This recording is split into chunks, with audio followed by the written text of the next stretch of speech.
Hey everyone, Kenan Proffitt here. Welcome back to another Blender VFX tutorial. In this video, we're going to create this laser eye effect. This is sort of a flashback to some of my OG Blender VFX tutorials that some of you in the comments have been asking to see more of. So we're just going to go through a step-by-step guide, and I think what you'll find is this effect can easily be translated to a lot of other pretty cool VFX using Blender. So let's jump right into a new scene and create some laser eyes.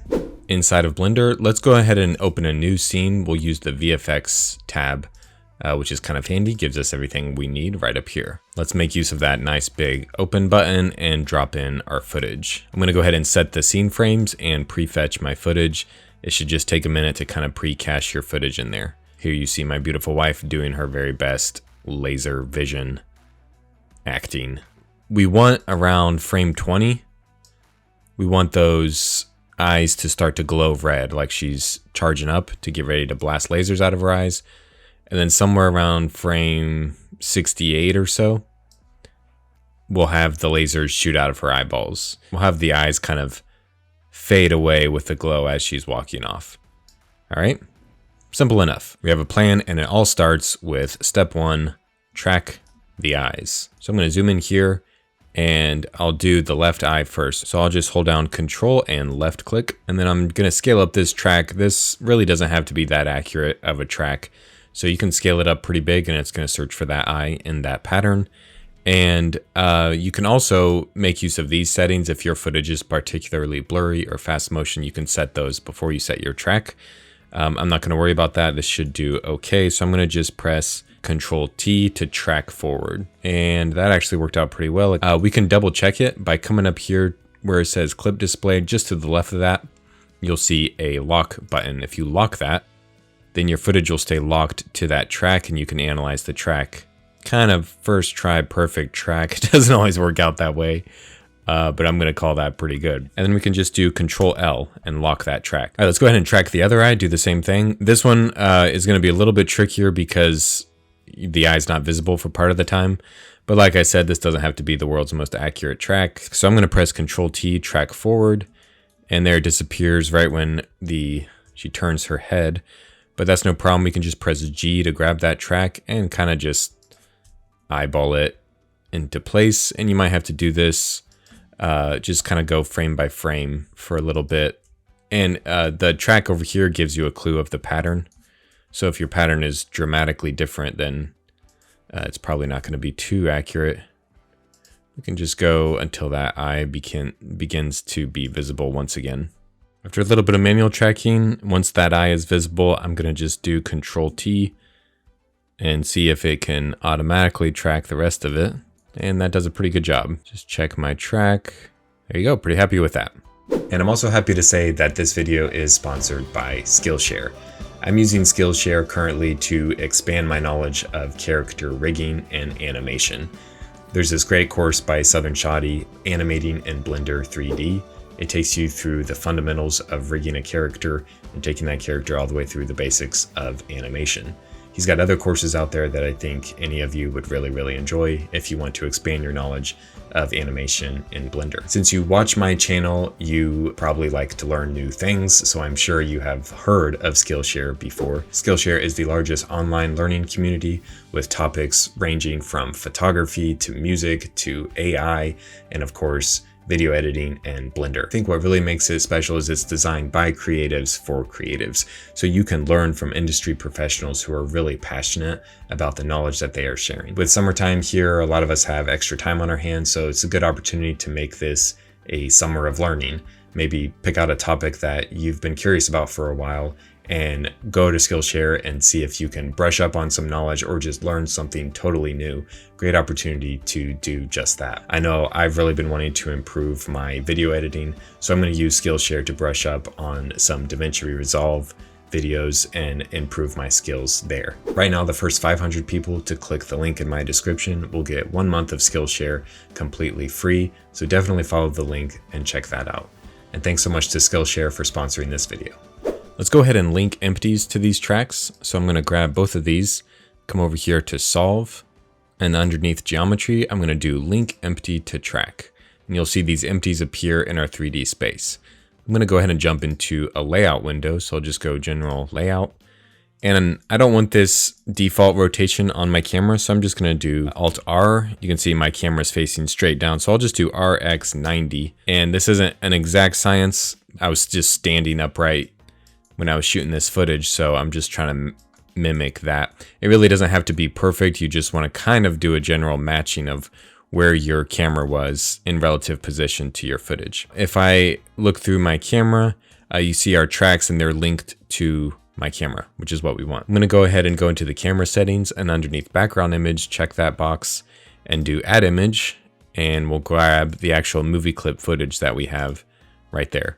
So now you can see that those are indeed tracked to your camera, and it's a good idea. Again, the whole thing is just sort of a cheat, but if you want to get accurate, you can do things like set the actual focal length on your camera so that it matches what you were using. And then you could actually measure out, you know, this distance isn't necessarily accurate. The important thing is you really don't have to do a full 3D solve with this. A simple track to the eyes will work just fine for what we're doing. Now that we have all this in place, let's go ahead and add the laser eyes. This is very, very simple. Let's just grab one of these empties. We'll do Shift S, cursor to selected, and press Shift A and add in a simple cylinder. A lot of different ways you could do this. I just opted for the easiest and cheapest way possible. We don't need that many vertices. Let's take that down, and we'll just do no fill. So it's just an empty cylinder. Let's go ahead and scale this down, and we'll rotate it 90 degrees so that it's in line with the eyeball. And then we'll just move it so that it's right in front of that empty. Remember, this is the track to our eye. So with that cylinder selected, let's go ahead and shift select the empty and press Control P. And we'll do parent keep transform so that it follows that empty just like that. And let's go to top view, and let's grab that same cylinder, do Shift D and clear that parent by pressing Option P or Alt P, clear parent, and go ahead and move it in position to the other empty. Actually, let's look through our camera. That's a better idea. We'll move it in position to the eyes.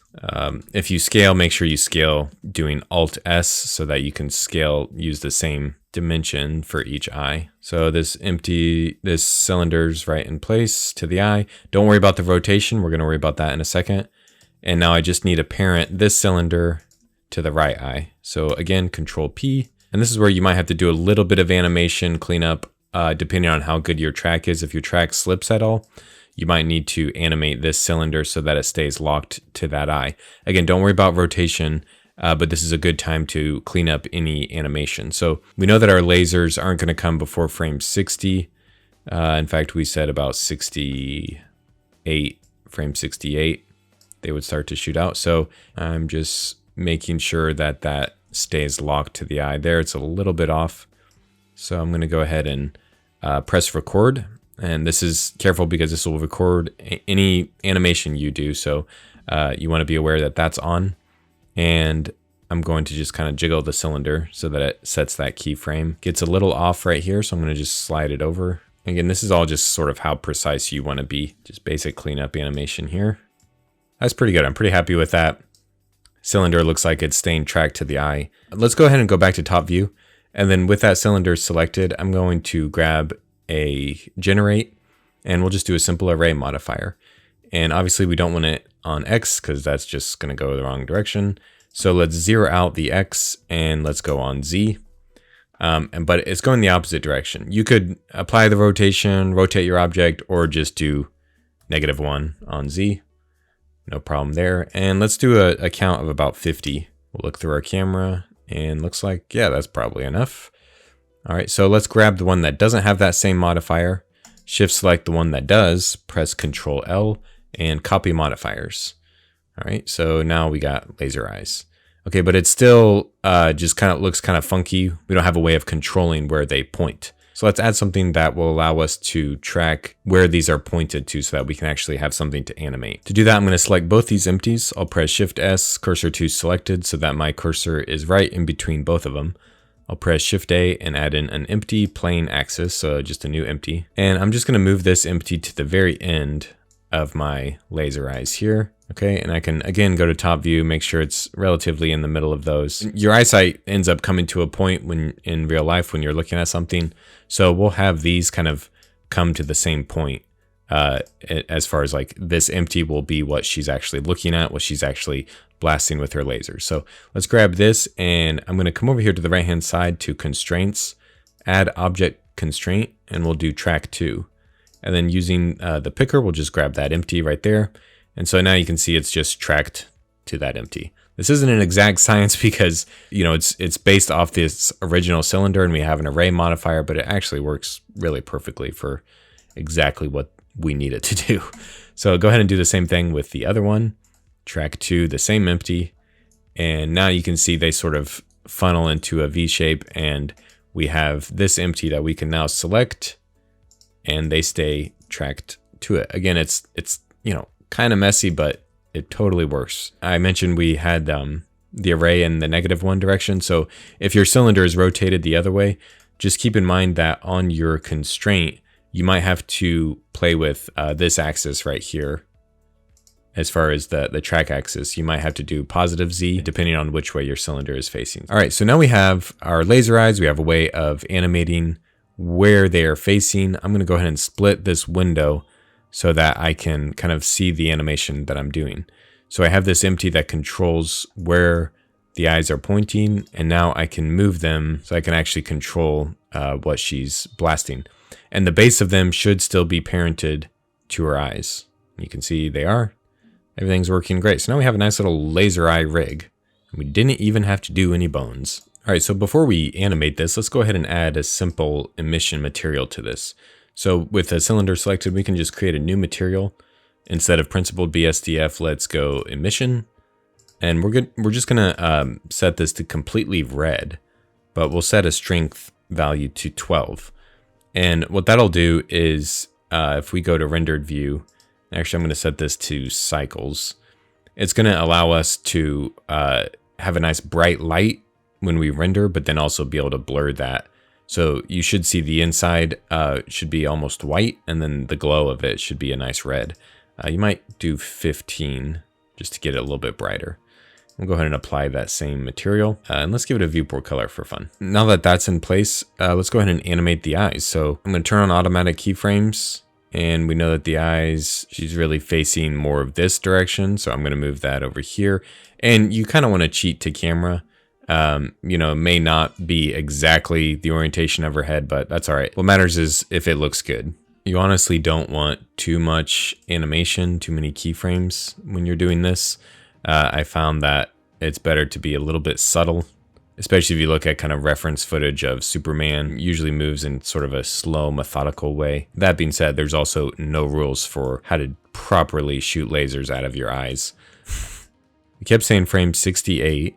These will be fully sort of blasted out of the eyes. So let's come over here to the modifiers panel. And this is just very basic, kind of clunky way of doing this. On, let's say, frame 70, we want the lasers to be sort of fully blasted out. So let's go ahead and hit a keyframe on the count of both of these. And then we'll jump to, let's say, frame 66. And we'll set this to 0. And you can control the timing if you want that to be slower or faster. Totally up to you. I kept saying 68 and then I changed it. Now they pop on at frame 66. So we want them to render on frame 66, but we don't want to see anything on frame 65. So let's come back to this object panel. Frame 66, go ahead and hit a keyframe on the render. We'll do that for both of these. And then frame 65, let's disable that render. All right, so now they won't render. They'll render in viewport. You can animate that as well. But when you actually render it, you won't see anything. And then the next frame, and then they'll be visible for the whole animation. Now you could do just a traditional render if you want, but kind of a pro move and something that'll allow you to have way more flexibility in compositing is to render this out on an EXR format. This is a very simple, just light beam. All of the magic is going to come in the compositor. So what I'm going to do is underneath film in the render panel settings, I'm going to go ahead and check transparent so that it's on a transparent background. And the render samples, I really don't need any at all. I'm just going to set that down to 24. And I have denoise set. That's really all we need. So I haven't jumped into the compositor yet. I don't have used nodes checked, but I can still render this timeline out to an EXR. So my output right here where it says temp, going to save that to a file path. And then my file format, I'm going to do OpenEXR multi-layer. And that will get my alpha channel and just my normal render. Whatever passes you have here as well, it'll render that out. So with that done, I'm going to go ahead and hit render and render out the animation. Now that we have our EXR render all complete, if we jump into compositing, check use nodes, you won't actually even need the render layer anymore. If you do it this way, if you do the OpenEXR, you can actually just add in an image sequence node and drop in the render from that just by grabbing all of those. And now you can Control-Shift-Click to view that. I'll press V to zoom out a little bit. And the handy thing about this is you have the animation right there and you can work in the compositor. You don't have to spend the time to render each frame, tweak it on one frame, render another frame. You're able to just view it all like this. So that's the advantage, a little bit of the pro tip there for the EXR. But the disadvantage is if you need to make a change to your actual animation, you'll have to come back into the layout and re-render it, or just go back to doing a render layer. All right, so we have our laser eyes. We have our movie clip. If I drop in a movie clip node, we can grab our footage right there. It should be available because we were using it in the motion tracking tab. So we Control-Shift-Click to view that. And you'll notice that the scale isn't quite the same because this was actually a 4K clip. So we can scale it down just to make our life easier. We'll set that to render size. So now this is just HD. It'll match the render settings over here. All right, so we have our lasers, we have our footage. We are missing one element though, and that is our glowing eyes. So we need to create our masks that will be our sort of glowing, charged up laser eyes. So to do that, we can actually go into the masking tab and we can grab our footage right there. And you'll see the tracks right there in the mask, and we can create a new mask. We'll just name this eyes. We can put both eyes in the same mask layer. If you want to separate them for greater control, you certainly can. And I'm going to go ahead and create two circles. So Shift A, and then with that circle selected, I'll Shift D and select it. And I'll just move these into place right over the eyes. So for now, I'm just kind of roughly sort of trying to match the shape of the pupil. Now we need to parent each of these circles to their respected eyeball. So I'm going to grab one point on the left eye, press L, select all those points, Shift select the left track, and I'll press Control P to parent. And then I'll do the same on this, grab one point, press L to select all of them, Shift select that track, and make sure it's only that track, Control P to parent. If we come up here and click lock again, we can lock to footage, and we should see those circle masks tracked to their respected eyeball track. The left one, of course, was a much more stable track, so that's a little more effective. The right one slides a bit, so we'll need to do some animation. I'll just kind of go 10 frames at a time. Left eye looks good. Right eye might be moved over a little. And I'll keep kind of working my way through just to clean up these masks. This one sort of goes behind the eye. The nice thing is you can always come back and adjust this in real time, and it's real easy. But overall, you should look something like this. Floating around there. And we can use that to make all kinds of nice glows for our final animation. All right, so with that done, let's jump back into Compositor. And we're gonna start by adding in those laser eyes. So let's come around here, frame 40. And I'm gonna press Shift A, and I'm gonna mix my footage, mix color, and I'll do an RGB node. Take that all the way up to white and feed that in there. You don't have to use that. I like having the ability to control the color right there with an RGB. We're mixing our original footage with a color, and we want the mask we just created to be the determining factor of where that original color is. So I'll feed that into there. And now we have the start of the laser eyes. Now you might be asking, why is this white? Well, pure center of the eye should be really bright. So it should be overexposed, blown out. So we'll have that be white, and then we'll add some glow around it to have it be red. Now I'm going to blur this mask slightly. I'll just do 2 and 2. Alt V will allow us to zoom in here. And I'm going to dilate this mask. So if I press Control Shift click on that, I can view it. I'm going to do a dilate erode node and drop that in, and I'll set that to feather. And I'll go, let's see, a -10. And what the dilate does is not only makes it a little bit smaller, but you'll notice it also kind of blurs the edges a little bit and makes there be some sort of fall off. And that'll just help give a little more 3D effect, even though it's pretty subtle. So you could crank this up, make sure you feed that into the blur. There, that's a little too much now. All right, and now I'm gonna literally just duplicate most of these nodes here. So I'll Shift D, duplicate the mix and the RGB, feed that into there. And I'll grab the eyes and the blur node, duplicate those, Shift D to duplicate, hook all this back up. And this time I am going to choose a red color, but I'm going to blur this a little bit larger. So I'll do 5 and 5. And instead of mix, let's set this to screen. Now we start to really get a little bit more of a realistic eye glow effect, or I don't know if it's realistic, not realistic, but you know what I mean? Looks cool. Let's grab all of these same exact nodes, and we can do Control Shift D, and that'll keep the connection together so they all remain connected. And we'll just hook up everything, our output from the previous node, into the top of that screen node. And this time we want to blur it on the X. We'll go like a 25. And that gets that nice horizontal blur. Just like that, those few simple tricks, we have some pretty cool laser eyes. And remember, because we did the masking along the whole frame, then it's available the whole time. So you can scrub your footage. I've got my nodes over top of my footage, and I'm gonna change that. So split these windows. And on the top, I'm going to uncheck backdrop. And down here, I'm gonna set this to an image editor and set that to the viewer node. So now that whatever node I click, it'll show up down here. It's just a way I like to organize my nodes sometimes, give me some more space when working in the compositor. Okay, so the charge up happens. It's fully visible on frame 20. We want it to actually sort of fade into this and maybe be fully visible on about frame 30 here. So let's find a way to kind of fade off these laser eyes here. Well, we've sort of commandeered the factor for all of these screen nodes. This is where the effect is applied over top of the footage.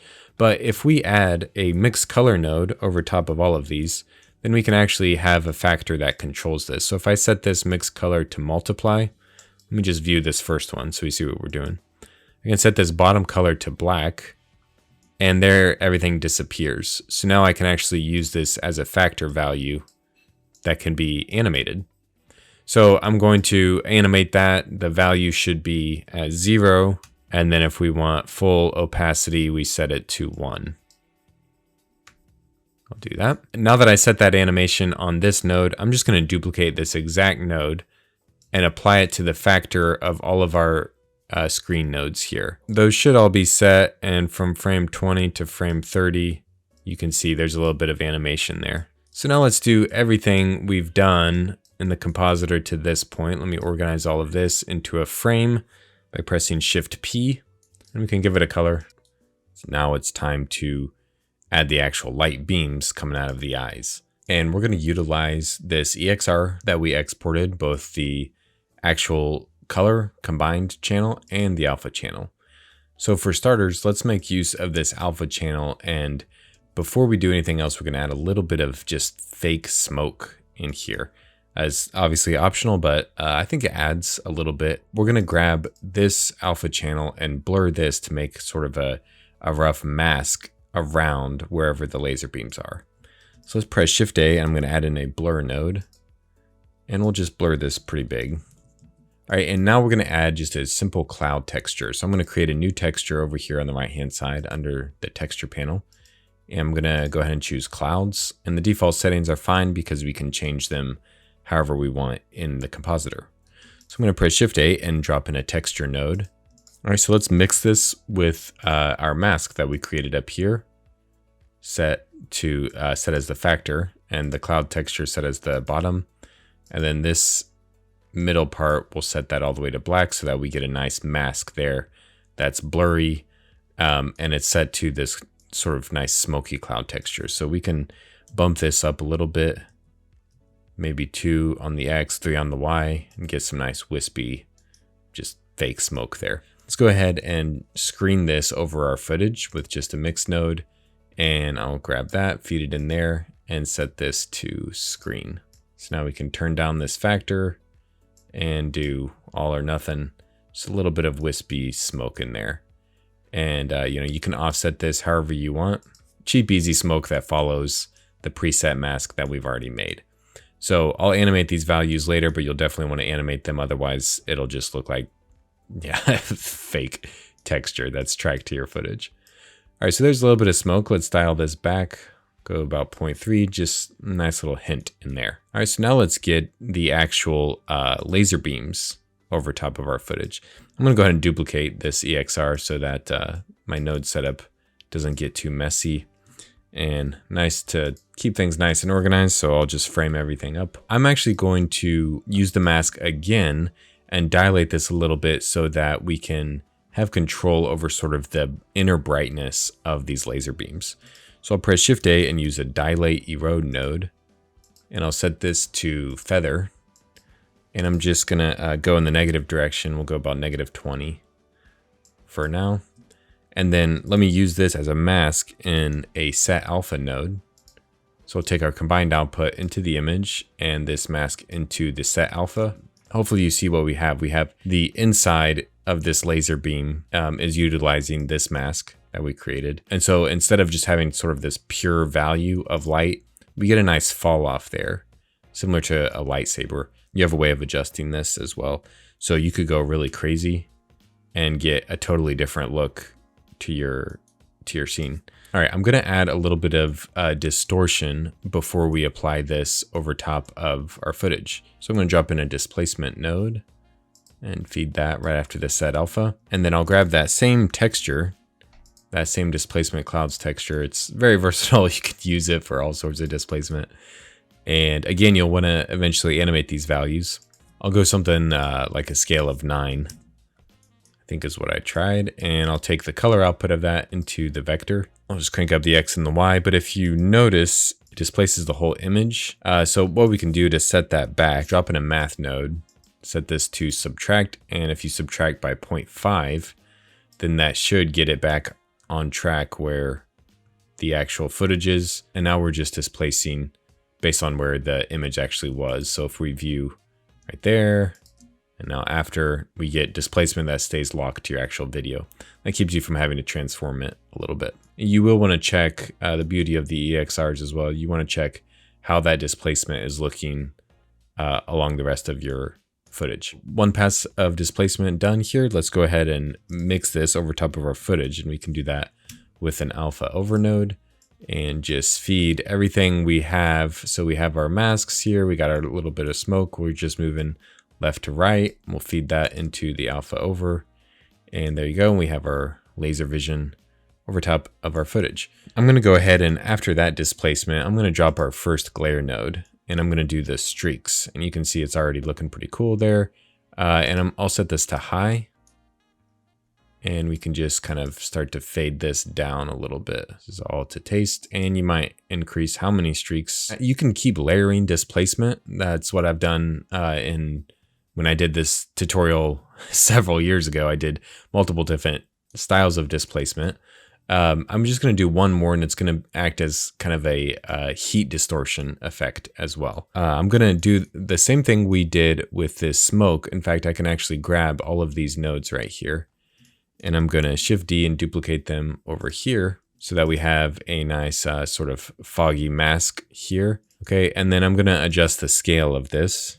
Make that heat distortion fall off a little bit bigger. Okay. And now I'm going to use this as same thing, just a mask to distort all around those laser beams, add some heat distortion. So I'm going to drop in another displacement node right after our full effect, displace the entire footage up until this point. So the whole effect. So this is going to act as the mask for that area, plug it right into the vector, and then we can increase how much heat distortion we have. You can see the heat distortion, how it's affecting her face as well. So if I crank down the scale of the cloud texture, you should start to see that nice warbling effect. I like to go extreme just so you can see the nice rippling of the footage back there, and it's rippling the laser beams as well. That's exactly what we want. This is a little too much, but you get the idea of what it's doing here. So I might crank up the scale of this cloud texture so it's a little more like that, and then turn down the displacement amount a little less dramatic, like 50. And again, you'll want to animate these offset values, maybe even animate the X and Y values as well, so that everything is always in motion. Because if you don't do that, then you're going to start to get really static looking effects. So make sure you're animating these values as you go. And then you might want to just drop in another glare node, and you can do streaks or fog glow. I like to do fog glow at this point so that the streaks don't end up looking too cheap. But there you go, we have some nice light fall off. The inner part of the laser beam looks a lot hotter than the outer part, and you can of course control that with this dilate erode. Just mess with that value and you get totally different, old school Superman invisible eyes. You can go the other way with it. So if you play with these values, you can get some really different looks and things start to look really, really cool. But everything, obviously, like I keep saying, totally customizable. And this effect is pretty versatile too, especially when you start animating these values. You can get some pretty cool results that look pretty sweet. Final step would just be to hook up your composite and viewer node and render out your final effect. Once you've animated all of those values, set keyframes on everything, you should have something that looks like this. Thanks so much for watching, everyone. I hope you enjoyed this tutorial a little bit longer than some of my other videos. If you're a member of my Patreon, thank you so much. Shout out to all you Patreon members. I really, really appreciate it. As always, if you want to reverse engineer my file, you can download it from Patreon and check that out. Thanks so much for watching, everyone. I'll see you next time.